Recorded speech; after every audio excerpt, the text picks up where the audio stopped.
Bueno, en esta lección número 3, ¿no? Que habla sobre las señales de Pentecostés, vamos a hacer primero la pregunta que tenemos en el sílabo, y que ustedes conocen muy bien, ¿no? Y la pregunta dice, ¿qué piensas sobre la venida del Espíritu Santo en Hechos capítulo 2 o en la fiesta de Pentecostés? ¿Qué piensas sobre ese hecho, sobre ese momento? ¿Quién va a compartir primero su comentario, su opinión?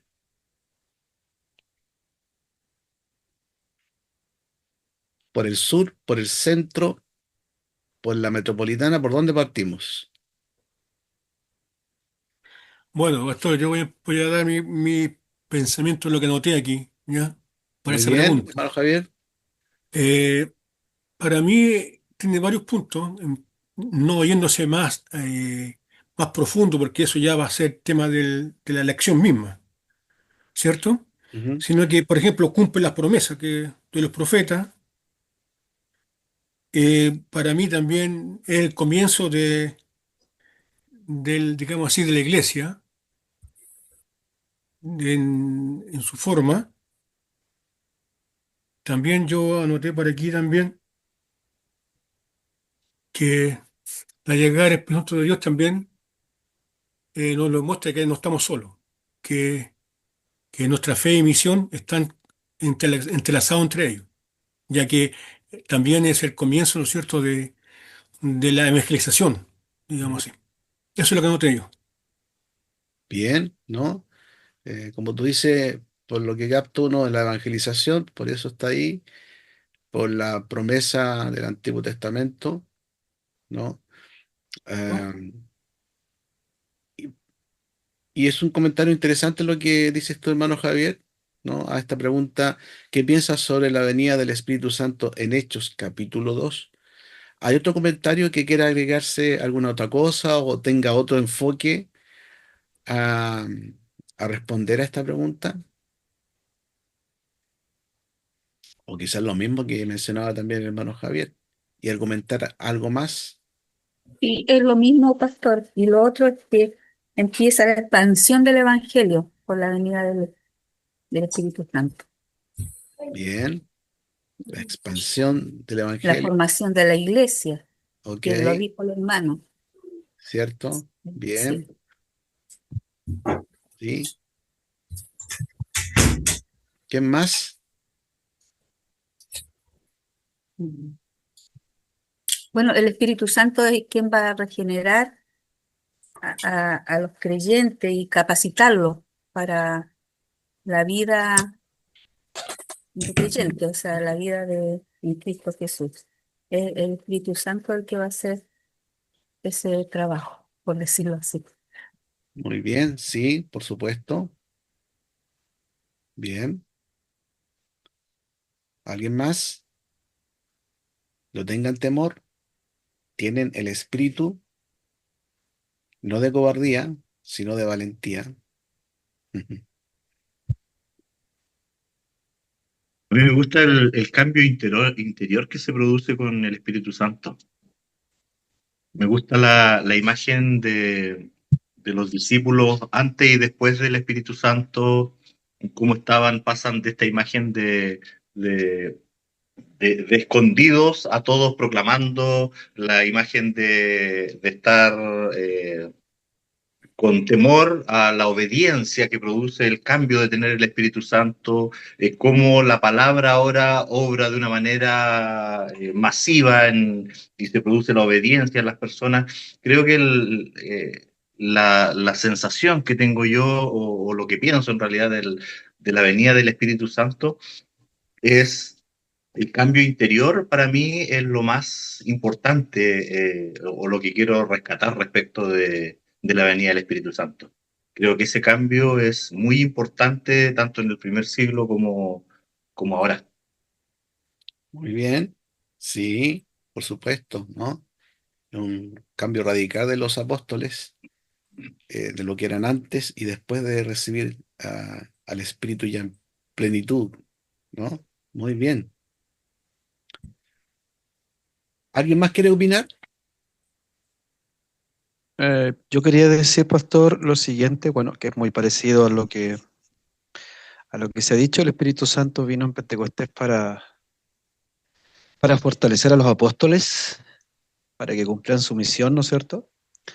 Para darles poder para anunciar el Evangelio a todo el mundo, como dice Mateo 28, y también para cumplir el cumplimiento de la promesa de lo que nuestro Señor les había anunciado, les había dicho, y obviamente poder para cumplir esa misión, para el nacimiento de la iglesia y, y los dones también que iban a ser manifiestos en cada uno de ellos. Muy bien, muy bien, Eso. ¿no? Pastor, ¿Sí? Pastor, Gracias. no sé si esto sea así, pero en el Antiguo Testamento el Espíritu Santo venía sobre personas, ciertas personas, en momentos específicos. Ahora en Pentecostés el Espíritu Santo mora en los creyentes, siempre. No Ujú. es, no sé si es así. Sí, claro. No, ha Es estado muy una bien lo que han dicho cada uno de ustedes. diferencia. Ha agregado algo importante a lo que es, ha sido y será también la obra del Espíritu Santo con nosotros, ¿no? Excelente, muy bien. Em, y si ustedes se fijan en la pregunta, si somos más literales, ¿no? Más específicos en la pregunta, eh, se hace específicamente respecto a lo que dice Hechos, capítulo 2, ¿no es cierto? Que bien ustedes han descrito varias cosas que sucedieron posterior a la llegada del Espíritu Santo, el cambio que produce, ¿no? El Espíritu en las personas, en el momento histórico importante que estaban viviendo. Pero si uno va al texto de Hechos capítulo 2, ¿no? ¿Cómo comienza el versículo 1? Comienza con algo muy importante, es como clave para entender a la pregunta, aparte de esta pregunta que piensas, ¿no? Y está muy bien lo que ustedes comentaron, pero surge esa pregunta, ¿por qué tuvo que venir en Pentecostés? Porque ¿cómo comienza el versículo 1 del capítulo 2? Ahí lo tienen, ¿no? Cuando Estaban todos llegó el día juntos. de Pentecostés, estaban todos Cuando, juntos. qué interesante, ¿no? Cuando llegó el El día día de Pentecostés. Pentecostés. Ese cuando, esa palabra cuando, es una palabra muy importante. Es una palabra histórica, profética, y es una palabra que está relacionada con la revelación progresiva de Dios, ¿no? Con algo que comienza en el Antiguo Testamento y se va desarrollando a través de la historia y sucede en un tiempo y espacio que Dios había determinado. Pero eso que Dios había determinado también en el Antiguo Testamento se había estado preanunciando, habían estado dándose señales, ¿no? Para que se cumpliera en ese momento preciso. Ese cuándo nos lleva inmediatamente al Antiguo Testamento, ¿no? Y ver qué se decía previo a aquello. ¿Y por qué tuvo que ser en ese día, en el día de Pentecostés? ¿No? Eh, Hay un estudio, les voy a compartir acá antes de que se me olvide, pero lo voy a hacer ahora mismo para que aquí en el chat, voy a copiarlo aquí en el chat, ¿no? Para que lo tengan ustedes allí, una, un link, un link que ustedes están viendo, van a ver ahora, y ahí está, ¿ya? Con tiempo, lean ese artículo, ¿no? Ese link que yo les copié ahí, que hace referencia y da más contexto y tiene más espacio para explicar más precisamente, históricamente, bíblicamente, por qué el Espíritu Santo vino en el día de Pentecostés y no en la fiesta de la Pascua y no en el día de los tabernáculos, sino que en el día de Pentecostés, porque Pentecostés está relacionado con la fiesta de las 7 semanas, no, la fiesta de la vendimia, que era, pero muy, muy importante para el pueblo hebreo, muy importante para lo Sí. que eran las primicias, ¿no? Para que el pueblo pudiera comer todo lo que habían sembrado en el año y cuando crecen, antes de comer el pan, la fruta, antes de cualquier cosa, van y primero dan las primicias a Dios y después pueden comer. ¿Ya?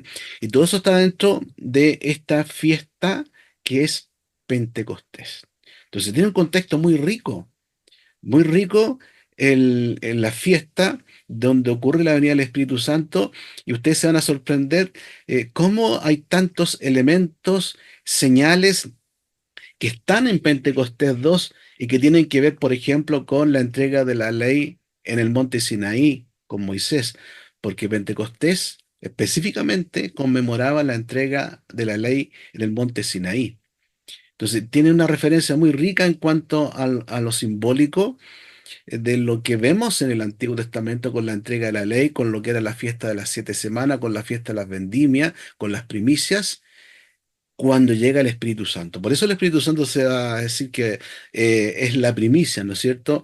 Va a ser aquello que vamos a tener para tener una vida nueva, ¿no? Vamos a ser regenerados, ¿no? Para presentarnos ante Dios.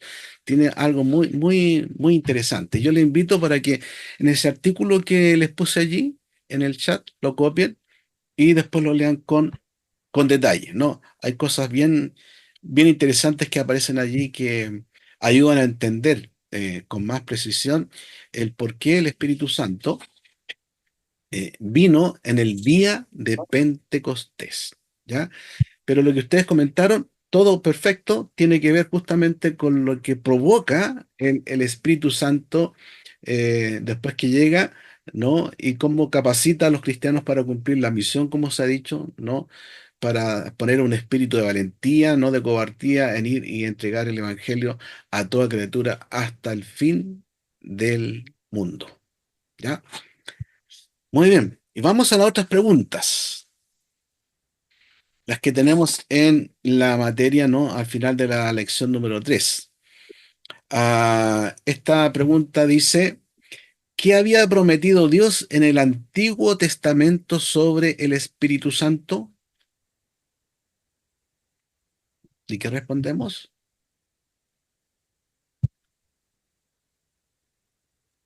Pastor, Hermano Giovanni.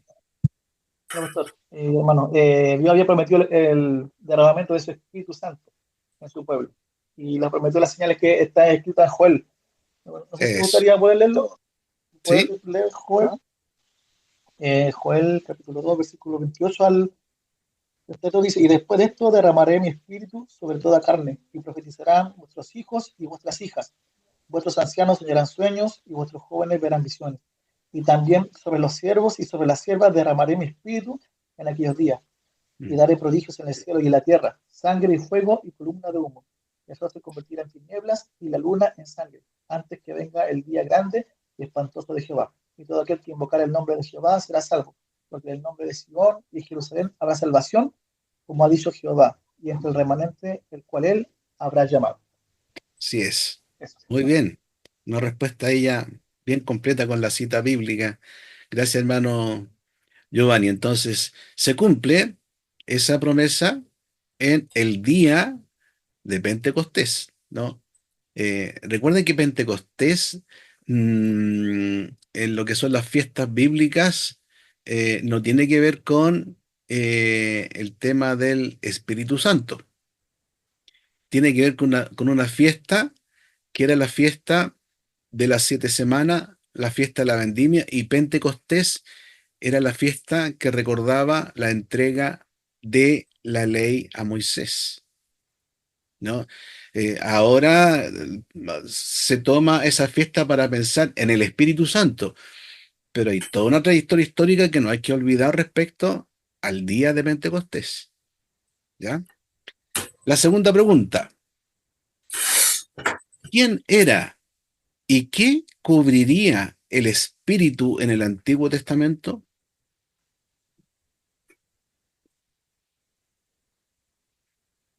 ¿Quién era y qué cubriría el Espíritu en el Antiguo Testamento?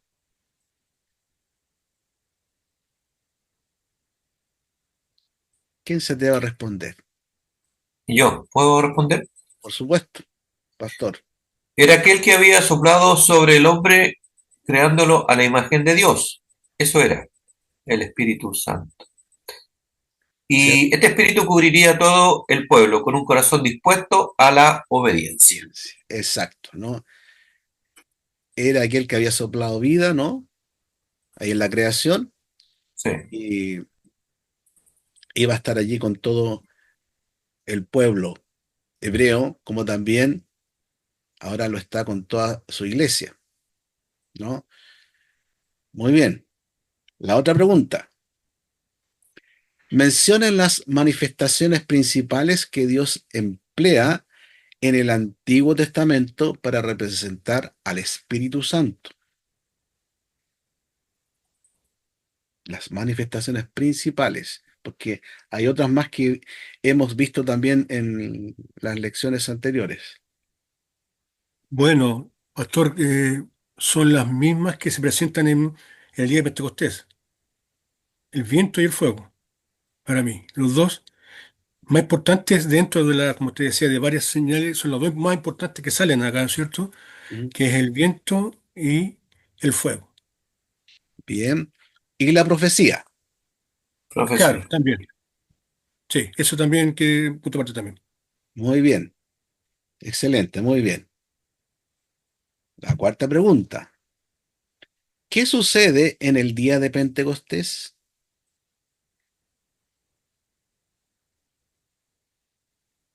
¿Qué sucede en el día de Pentecostés?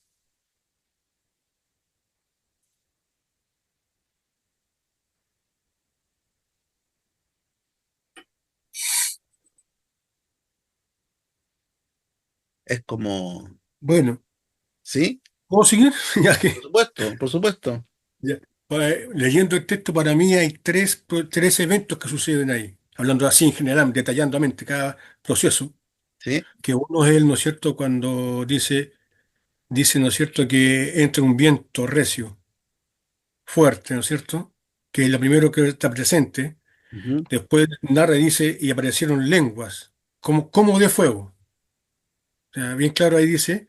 ujú, Y lo otro que, ¿no es cierto?, hablan también lenguas, pero unas lenguas, no lenguas, no recuerdo el término que se usa, pero las lenguas, sino que una lengua y- para evangelizar, una lengua que se usó para predicarle a la gente, ujú, para que entendiesen ellos, ¿no es cierto? Porque había de muchas ciudades, de varias ciudades, de todo Oriente Medio, todo eso, pero para mí en ese momento, leyendo el pasaje, es una lengua que habla de evangelizar, de predicar, porque dicen ellos, ¿cómo estoy siendo Galileos? Hablan nuestra lengua. sí. ¿Cómo? Pienso de que esas dos las tres formas, la lengua simboliza la purificación y son lo que se presenta ahí.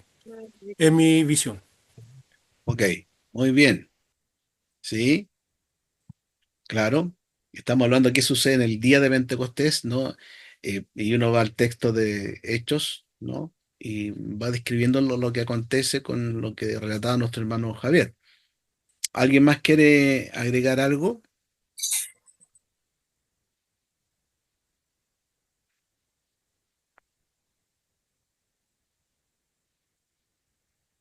Ok. Entonces, el día de Pentecostés se cumple la promesa, ¿no es cierto?, de Joel 2:28. Pastor, ¿Sí? pastor, ¿Aló, César? buenas Buenas. noches. Me llama la atención de este evento, ¿no es cierto? Que en el momento de el día de Pentecostés, ¿no es cierto? Pedro en su sermón explica lo que está ocurriendo. Y me llama mucho la atención eso porque hasta hace muy pocos días, ¿no es cierto? Da la impresión por lo que leo a mí me da la impresión, por lo que leo los relatos del Evangelio, que los apóstoles entendían bien poco el plan del Señor. Por ejemplo, con preguntas, por ejemplo, ¿restaurarás ahora el reino de Israel? ¿No es cierto? O eh, el- los discípulos poco entendían lo que ocurría, ¿ya? Por ejemplo, cuando unos discípulos le preguntan al Señor, Señor, nos podemos sentar en tu reino, uno a la izquierda y otro a la derecha, ¿no es cierto? Entonces ellos no entendían mucho de qué se trataba el plan del Señor. Hasta ese momento, sin embargo, en ese instante, de una manera sobrenatural, ¿no es cierto?, que guiada por el Espíritu Santo mismo, ¿no es cierto? Pedro explica lo que está ocurriendo y de esta manera y con la obra del Espíritu Santo eh, comienza a haber claridad respecto a la obra de la iglesia. ¿A qué, a qué apuntaba la obra de la iglesia? Ujú. Eso.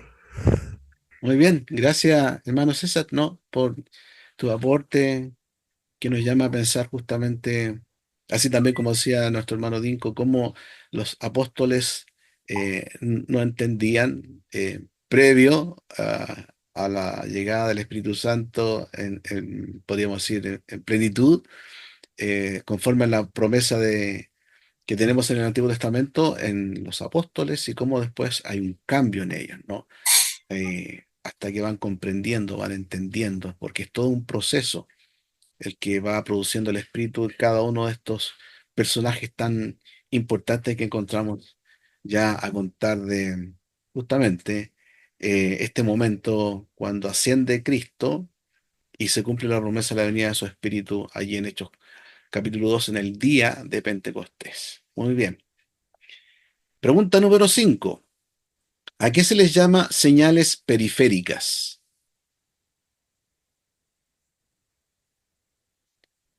¿A qué se Señales les... extraordinarias, ¿Perdón? señales extraordinarias. Las periféricas, las que están fuera. Ah, el estruendo del viento. las- Ya, por ahí, ¿cierto? Porque recuerdan que están las señales y la sustancia de la venida del Espíritu. Y hay señales, Señales, las, las lenguas como fuego, ya, el don de lenguas. ya, ¿cierto? A eso se le llama señales periféricas, ¿no? Porque la sustancia tiene que ver con la persona o la misma venida del Espíritu Santo. Y las señales periféricas, ¿no? Como las que se mencionan, ¿no? El viento, el fuego. fuego, ¿no? La lengua, están ahí para anunciar algo, no son el propósito principal las señales, Mm. sino que apuntan a, en este caso, la venida del Espíritu, ¿ya? Bien, pregunta número 6. ¿Qué se puede decir de las lenguas?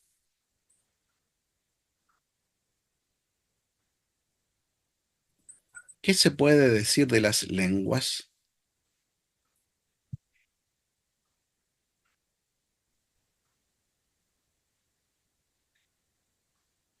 ¿Están calladitos? Es que aquí me ganó el viejo hombre porque encontré una cantidad de recetas. Claro. Mm, Cuando pensamos que en hablar de lengua en realidad como argumento indiscutible de tener el Espíritu Santo, eh, la verdad es que encontré tres puntos, que uno es el que menciona el autor, y que no hay profecía aquí en el Antiguo Testamento que establezca el hablar en lengua como una señal de tener el Espíritu Santo, y comparto plenamente eso. Pero después me quedé con el argumento de Jesús. Jesús no se refirió al hablar en lengua como un tema que fuera importante dentro de los dogmas de la iglesia, y Jesús mismo tampoco habló en lengua.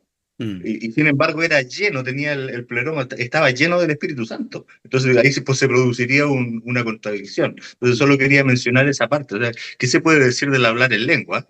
Es algo como dice porque en el hecho sí hablaron en lengua el día de Pentecostés, y cada uno le habló, como decía en Hechos 2:8, cada uno le habló, lo escuchó en su propio idioma. Exacto. Y ahí es donde lo que menciona Pablo en Primera de Corintios es, efectivamente, el Espíritu Santo le entrega a cada uno como él quiere, y reparte a cada uno en la medida que él quiere. Por lo tanto, el hablar en lengua no es una señal que todos debiéramos manifestar. Más Bien, bien, no es un argumento para decir si tengo o no tengo el Espíritu Santo. Eso es bien, lo que quería reafirmar. bien, exacto. En resumen, como dice la materia, se puede decir que las lenguas son para los incrédulos, no son para los creyentes.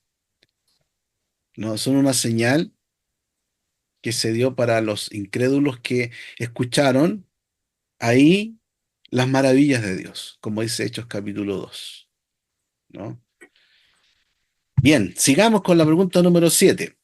¿Para quiénes son Pues, las señales de lengua? Bueno, ya lo dijimos anteriormente. ¿Para qué son? ¿Para quiénes son? Para los no creyentes. Para los no creyentes. Crédulos. Exacto. Y qué punto interesante ese, ¿eh? Así como se registran, porque como bien decía nuestro hermano Dinko, está en la materia, en el Antiguo Testamento, las señales que hay de la venida del Espíritu Santo, ninguna de esas señales ah, hacen mención a que tengan que hablar en lenguas, sino que se da como un evento muy particular en Hechos en el día de Pentecostés, eh, para que allí se proclame las maravillas de Dios a todos los idiomas que estaban representados en distintas personas que estaban en esa fiesta, la fiesta de Pentecostés, donde había medos, partos, egipcios, un montón de personajes que venían desde distintos lugares, judíos que estaban por la diáspora. Recuerden que el templo fue destruido, y después fue reconstruido, estuvieron en el exilio mucho tiempo, muchos judíos también salieron, ¿no? Eh, y por lo tanto, venían muchos de ellos también a estas fiestas, ¿ya? Entonces, ahí ellos comenzaron a escuchar este evangelio en su propia lengua, ¿no? Y proclamaban este evangelio en su lengua y llevaron ese evangelio, bueno, a sus lugares donde estaban radicados. Bien. Y la otra pregunta dice, ¿qué produjo el Pastor, derramamiento del Espíritu Santo? pastor, ¿Sí? aló, aló, aló, aló, aló. ¿Sí? Ah, ¿Quién? sí, tengo Hermano, yo, César, ok, César, tengo una pregunta respecto a las 7, a la pregunta 7. ya, Es respecto a la señal de las lenguas, y cómo esta señal se desarrolló dentro de la iglesia primitiva, ¿no es cierto? El objetivo de la señal de las lenguas en el día de Pentecostés fue la predicación, ¿no es cierto? En distintos idiomas para los que estaban de paso, ¿no es cierto?, por Jerusalén por la festividad, ¿no es cierto? Pero esta señal, ¿no es cierto?, se mantuvo dentro de como algo habitual dentro de la iglesia primitiva, o fue una situación puntual. claro. Mire, en este tema de las lenguas requiere quizá otra clase más extensa como para explicar y desarrollar más claramente hacia dónde apuntan, el origen, las consecuencias, etcétera, etcétera. Pero sí están de alguna manera tipificadas en el Antiguo Testamento. Algunos dicen con el candelabro de las 7 puntas en el lugar del tabernáculo, donde se detenía el sacerdote a orar cada día, y estaba el incensario que subía, ¿no es cierto?, cada día con las oraciones del pueblo, pero estaba frente al candelabro. Y la lengua tiene relación con la proclamación de la oración al Señor, del hablar con Dios, pero ese candelabro fue quitado del tabernáculo en razón de la desobediencia del pueblo hebreo. Entonces, Dios lo quita para que traiga nuevamente esa voz, ya no al pueblo hebreo, sino que ahora a la iglesia.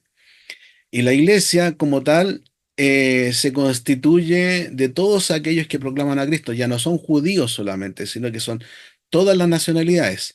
Por lo tanto, el tema de la lengua, del don que hay allí, tiene que ver con la proclamación justamente de las maravillas, de la grandeza de Dios a toda nación. Como Jesús le dijo, y me seréis testigos hasta lo último de la tierra. Entonces, todas esas personas tomaron este mensaje y los llevaron a sus distintos lugares, porque así ya se expandió el evangelio. Ya no estaba entonces el candelabro únicamente en el tabernáculo, donde se presentaba el sacerdote para orar y hablar a Dios, sino que ahora era abierto a todo el mundo, ¿no? Esa es una de las formas que se tiene para dirigir, ¿no? Lo que es la acción del Espíritu Santo en cuanto al momento cuando ellos hablaron en las lenguas, en los idiomas distintos en ese momento. Ahora, otro tema, como decía, para profundizar más, es lo que Pablo comenta en Primera de Corintios capítulo 12, ¿no? Y Corintios capítulo 14, donde hace mención de los dones, y allí se habla del don de profecía y se habla también de lengua y de interpretación de lenguas, ¿no? Entonces, ese tema dentro de la iglesia es un tema que también es interesante abordarlo en algún momento y que vamos más adelante, yo creo, vamos a tocarlo creo que viene con las funciones del espíritu o los dones, ahí vamos a tocar, vamos a retomar ese punto, hermanos, eso es para darle el tiempo más preciso, ¿ya? Muchas gracias, pastor. Muchas gracias. Bien. Y la pregunta número 9, ¿cuál debe ser el deseo de la iglesia? Doctor, disculpe, el ocho se respondió. ¿Perdón? No se El, responde, el la 8 tiene pregunta, razón. Quedó pendiente. ¿Qué produjo el Pregunta derramamiento 8. del Espíritu Santo? Tiene razón. ¿Qué produjo el derramamiento del Espíritu? eh, Un produjo deseo amor al ser. fervoroso de obediencia a Dios. ¿Ya? Perdón, no escuché bien. Obediencia Obediencia. a Dios. ¿Ya? ¿Y tu hermano Giovanni también ibas a mencionar algo? Sí, sí, es lo mismo que hace el hermano, obediencia y no ser de más señales como otras personas buscan, sobre todo personas que son, bueno, neopentecostales o proféticos. De hecho, justamente vi un comentario de una persona que quería señales, milagros, y a través de los diezmos decía que a través de dar diezmos, ella había visto varios milagros en su vida. Entonces era Mm. bueno, un poco raro, pero claro, lo verdadero que lo que produjo el derramamiento del Espíritu es una obediencia a Dios, porque claro, el Espíritu Santo es el que nos hace acercar más a Cristo, Mm. ser más como Cristo. Y Él es el que pone el querer como el hacer.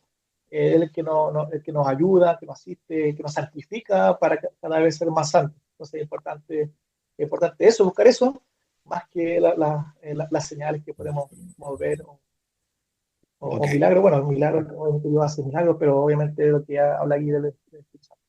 Mm. Muy bien. Gracias. ¿Y la Pastor, también 9? aquí, ¿Cuál debe ser el deseo de la iglesia entonces? ah, ¿Sí? El deseo de la iglesia no debe ser por las señales, sino por la sustancia del Espíritu de Dios, la imagen de Dios renovada en nuestros corazones y en nuestras vidas. Mm. Cierto, ¿no? Debe ser buscar y ser vivir la plenitud del espíritu, la esencia del espíritu, ¿no? La sustancia, como se dice en la lección, y no las señales, no buscar las señales, porque las señales son temporales y son periféricas a la sustancia que es permanente, como es el Espíritu Santo. ¿Ya? Así que, muy bien. Ahí están entonces las 9 preguntas de la lección, ya las tienen, ¿no? Para que respondan el cuestionario sin problema. Quizás pueden ver después la clase y las van copiando así y ahorran tiempo, ¿no? Para aquellos que aún no han podido entregar su cuestionario. ¿Ya? Ok. Pero miren, junto con eso, yo quiero llevarlos a esto. Se está cumpliendo 1700 años de lo que es el famoso credo niceno. Y el credo niceno, un credo que se escribió allá en el año 325 después de Cristo con Constantino, es un credo muy importante que fue actualizado en el año 381, ¿no? En el concilio de Constantinopla. Por eso se le llama el credo Constantinopla también, porque ahí se amplió un poco más lo que es la propuesta que se hace sobre el Espíritu Santo. Y yo lo traigo a colación porque en esta semana se han estado haciendo conferencias, encuentros, diálogos respecto a este importante credo reformado que en nuestra iglesia todos los domingos tenemos una pregunta y una respuesta del Catecismo de Heidelberg y también en ocasiones leemos este credo, ¿no? Que junto con el credo apostólico es el que más se difunde dentro de las iglesias en Occidente, especialmente las iglesias protestantes y reformadas, ¿no? Entonces, a este credo niceno, que está cumpliendo 1700 años, quiero brevemente repasar algunas cositas que se dice respecto al tema del Espíritu Santo y que fue ocasión también para que se dividiera la iglesia entre Occidente y Oriente. ¿Ah? Miren cómo el Espíritu Santo ahí ya producía de alguna manera distintos enfoques y el ser humano no entender muy bien la obra del Espíritu, bien con su idea se dividía, porque uno de los temas que estaba aquí tratando este famoso concilio de Nicea era el tema de la Trinidad, especialmente la sustancialidad entre el Padre y el Hijo, y que también se tocó con el Espíritu Santo, pero que después, como dije, en el 381 se amplió un poquito más. Quiero retomar de este credo tan importante. Y si usted no lo han leído, léalo. Le invito a que lo lean, lo busquen ahí en Google, credo niceno, ¿no? Concilio de Nicea, y léanlo, ¿no? Porque ya en esos años se estaba declarando lo que era la fe de la iglesia, ¿no? Y lo que dice ese credo es lo que hoy día la iglesia también proclaman. Todas las iglesias cristianas, protestantes, incluso la iglesia romana, proclama lo que dice este credo, ¿ya? Para que lo repasen por ahí. Entonces, en la parte del Espíritu se dice esto: y creemos en el Espíritu Santo, el Señor y dador de vida, que procede del Padre y del Hijo, que con el Padre y el Hijo es adorado y glorificado, que habló a través de los profetas, ¿no? En la Confesión de Fe de Westminster, el capítulo 2 también hace una declaración parecida a esta sobre el Espíritu Santo. Y para aquellos que quieren leer más de la Confesión de Fe de Westminster, les recomiendo la de 1903, norteamericana, que agregó el capítulo 34, que habla exclusivamente del Espíritu Santo, ¿ya? Pero refiriéndonos al credo niceno, en esta declaración que hace, miren, aquí declara al Espíritu Santo como Señor. Señor, qué interesante, ¿no? ¿Por qué? Porque nosotros a Jesús y a Dios Padre le llamamos Señor, pero también el credo al Espíritu Santo le llama Señor, porque el Espíritu Santo, el Hijo y el Padre son el mismo, tienen la misma sustancia. Y ese era el tema central que había detrás de este concilio, de este credo, ¿no? La Trinidad, Dios Padre, Dios Hijo, Dios Espíritu Santo. Por lo tanto, el Espíritu Santo tiene la misma referencia en este credo así como lo tiene Jesús, Hijo, como lo tiene el Padre Dios, así también debe tenerlo el Espíritu Santo en cuanto a Señor. ¿no? Porque generalmente referimos a Jesús con el término Señor, pero también este credo hace honor al Espíritu, podríamos decir, en llamarle Señor, porque es de la misma sustancia del Padre, ¿ya? Lo otro que tenemos acá, que el Espíritu Santo es dador de vida, como hemos leído, ¿no? Y dador de vida, em, por ejemplo, cuando nosotros vemos la lección que estaban en la creación misma, viene y está actuando en Dios Padre con el Hijo también cuando se insufla en el hombre ese hálito de vida. Allí estaba el Espíritu porque Él da vida en todo lo que es la creación. Pero también el Espíritu Santo da vida a las personas muertas en pecado, ¿no? Bueno, tenemos casos en el Nuevo Testamento cuando Jesús habla a Nicodemo, ¿no? Y cómo en ese nuevo nacimiento la obra del Espíritu Santo está obrando para ser regenerados, para ser nuevas criaturas. Por eso dado de vida, no solamente Dios Padre, Dios Hijo, ¿no? Sino que el Espíritu Santo también tiene que ver mucho con la nueva vida en nosotros. Procede del Padre y del Hijo, ¿ya? El Espíritu Santo. Y justamente, esta frase procede es la que causó la división en estas iglesias, yo le decía en aquellos tiempos, entre la iglesia Oriente, Occidente, incluso la iglesia ortodoxa, la iglesia Oriente, la iglesia rusa, no tiene en el credo esta misma frase porque para ella el Espíritu Santo solamente procede del Padre, no del Hijo, ¿ya? Pero para la iglesia Occidente procede del Padre y del Hijo, ¿no? Porque esta procesión del Espíritu Santo eh, tiene que ver justamente con el hecho de que tienen la misma sustancia, ¿no? El Espíritu Santo, la misma sustancia del Padre y del Hijo, porque los tres son uno solo. Y se habla de otra palabra que hace mm, aparece en los credos y en las confesiones, como es la palabra engendrar, ¿no? El Hijo es engendrado del Padre y el Espíritu Santo procede o es engendrado también del Padre y del Hijo.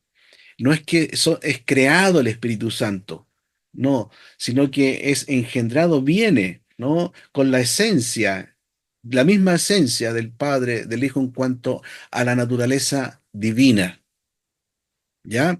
Entonces no es hecho el Espíritu Santo, no es creado, no es tampoco una fuerza etérea, no es algo, no es eso, es una persona, al igual que el Padre y el Hijo. Y esta palabra procede del Padre y el Hijo, es una palabra que hasta hoy día para muchas iglesias levanta cierta confusión, ¿no? Pero el credo niceno nos lleva a entender que tiene que ver con el hecho de que Padre, Hijo y Espíritu Santo tienen una misma esencia, ¿no? Tienen una misma naturaleza divina, aunque diferentes funciones en cuanto a, podríamos decir, a las tareas que le corresponde a cada uno, ¿ya?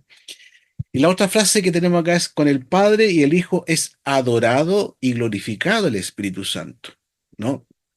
Y eso nos recuerda que así como adoramos al Padre, adoramos al Hijo, también hay que adorar al Espíritu Santo, porque son tres personas, una no es mayor que la otra ni menor que la otra consustancialmente, solamente se diferencia la Trinidad en cuanto a las funciones, no a la naturaleza, ni a la sustancia, ni al poder que tiene. ¿Ya? Entonces, qué importante tener presente esto del Espíritu Santo que viene en este credo y que se olvida a veces, ¿no? En nuestras iglesias, porque tiene que ver con lo que también algunas iglesias plantean, ¿no? Que hablan mucho sobre el Espíritu Santo en menoscabo del Padre y del Hijo, y otras iglesias hablan solamente del Padre y del Hijo y dejan de lado el Espíritu Santo. Entonces, el Espíritu Santo está cumpliendo una tarea muy importante como parte de la Trinidad, como persona de la Trinidad en la iglesia hoy día, ¿no? Y también se nos dice en este credo que habló a través de los profetas. Y eso tiene directa relación con el hecho de que el Espíritu Santo fue quien inspiró a estos hombres para que hablaran la palabra de Dios, ¿no? Está dentro del contexto de la inspiración divina en lo que son las sagradas escrituras. Y, y es así, ¿no? Porque a través del Espíritu Santo nosotros entendemos la palabra de Dios. Y cada vez que abrimos la Biblia, como se dice acá, o decimos que la Biblia es la palabra de Dios, necesitamos recordar la obra del Espíritu Santo, ¿no? Una obra maravillosa en nuestras vidas, en la iglesia, y así también lo fue en ese momento cuando se estaba elaborando este famoso credo que yo hoy día lo traje a colación en razón de estar conmemorando los 1700 años de este importante credo en el ámbito cristiano, en las iglesias protestantes y dentro de las iglesias reformadas, ¿no? ¿Qué les parece? Y por último, en el credo apostólico, el, así se le llama, que no escribieron los apóstoles ese credo, pero es uno de los que más se lee en la iglesia, dice, creo en el Espíritu Santo, solamente eso, ¿no? Y el credo niceno tomó esa frase para agregar todo lo que vimos anteriormente, porque en ese entonces la iglesia tenía por cierto que el Espíritu Santo era aquel que estaba guiando, impulsando todos los cambios que se estaban haciendo en la iglesia, y era aquel que también mantenía la pureza y mantenía los escritos inspirados por el Señor en su iglesia, ¿no? Em, y más que creer en el Espíritu Santo, hay que vivir una vida haciendo lo que Él nos recuerda de la palabra, ¿no? Haciendo lo que el Señor nos dice en su palabra. Y quien nos ayuda a obedecer y hacer lo que es la voluntad de Dios revelada en su palabra es justamente el Espíritu Santo. Bien, esto les quise traer a colación. No sé si tienen algún comentario que quisieran compartir de esto. Sí, Pastor, yo, ¿Sí? creo que, como usted lo dijo, es importante saber que, con todo lo que dijo, que nosotros somos trinitarios, ¿cierto? Que hay personas que se acervan el Espíritu Santo, otras que se olvidan del Espíritu Santo, y es importante, o sea, y las confesiones nos ayudan a entender eso, a remarcar eso, que nosotros somos trinitarios, en el bautismo también está marcado, bautizar en el nombre del Padre, del Hijo y del Espíritu Santo, y yo creo que también la práctica, o sea, nosotros debíamos también ser, en la práctica, incluso en la oración, también ser trinitarios, muchas veces a lo mejor podemos eh, eh, decir algunas de las personas de la Trinidad, pero yo creo que también la oración debemos ser también marcar al Padre, al Hijo y al Espíritu Santo. Es importante, como usted decía, sobre todo el concilio ahí, de Nicea y para la iglesia de ahora, porque no sé si lo han notado también los hermanos, que se han infiltrado herejías en la iglesia, como siempre se ha infiltrado en la iglesia, con respecto a los universitarios y otras iglesias que dicen que son modalidades que se manifiestan el Padre, el Hijo y el Espíritu Santo, y esto también nos ayuda, o sea, nos ayuda a entender que nosotros somos confesionales, la Iglesia y también el Espíritu Santo ha inspirado a hombres para poder dejar este ser con el sentido de que este parámetro, digamos, en el sentido de que nosotros creemos en Dios Padre, el Hijo, Espíritu Santo, una esencia en tres personas. Eso es Mm, importante. muy bien, claro que sí, ¿no? Eh, y es importante entender bien la Trinidad, ¿no? Los roles de las personas en la Trinidad. Y hoy como estamos hablando de neumatología, tenemos que ver con el Espíritu Santo, pero no es olvidarnos del Padre y tampoco del Hijo, no. Eh, es darle también el espacio y comprender la función y la persona del Espíritu Santo, ¿no? En nuestros tiempos, porque como lo decía anteriormente, se está ahora último desarrollando una neumatología más precisa, más clara, ¿no? Desde un punto de vista reformado, porque poco se había dicho, ¿no? O escrito a años anterior en la Reforma misma, ¿no? Protestante, poco había sobre el Espíritu Santo. En las confesiones de fe tampoco había mucho, ¿no? Este credo, que son solamente algunos un pequeño párrafo. Por lo tanto, hay harto todavía que aprender, sobre todo en las iglesias que no está en la escuela bíblica dominical. No se predica sobre el Espíritu Santo, no se predica sobre los dones, no se predica sobre el fruto, no se predica sobre el día de Pentecostés quizás, pero sí lo tienen otras iglesias, ¿no? Que son más carismáticas, pero que lamentablemente muchas veces mal usan lo que es la obra del Espíritu Santo y cómo la Biblia revela a la persona del Espíritu Santo, ¿no? La tarea del Espíritu Santo con nosotros. Así que es un desafío interesante que aquí, por lo menos en este curso, lo estamos viendo, comprendiendo desde este enfoque reformado como estamos haciéndolo cada vez que nos reunimos. Bien, ok, ahí tienen el link en el chat entonces para que lo lean y lo pueden ahí guardar, compartir y si tienen preguntas, bueno, tenemos también nuestro propio grupo o al correo para que podamos seguir comentando sobre este tema. Voy a dejar ahora al pastor David, que ya me parece está por ahí o no, no ha llegado todavía. Eh, Pastor, una consulta. Aquí estoy, pastor. Consulta al hermano Javier. Buenas noches, hermano. No, no se preocupe, pastor. ah, Eh, diga, consulta, ¿para la próxima clase vamos a tener el 4A, 4B juntas o separados? perdón, 4A y 4B, lección 4A, lección 4B, juntas o separadas. la próxima semana hay Sí, que, tenemos que seguir el orden del sílabo, ¿ya? ok. Y Entonces, en el sílabo, ¿cómo? no, la verdad que no observé eso, pero Porque en el sílabo, a ver si me deja ver bien el sílabo, ahí tenemos el orden que estamos siguiendo, ¿ya? Y de acuerdo al sílabo, la próxima clase, la clase número 4 corresponde a la lección trasfondo de la palabra carne. ya. No, pienso de que, entonces debo entender que como era muy extenso el tema, lo subdivido en dos partes.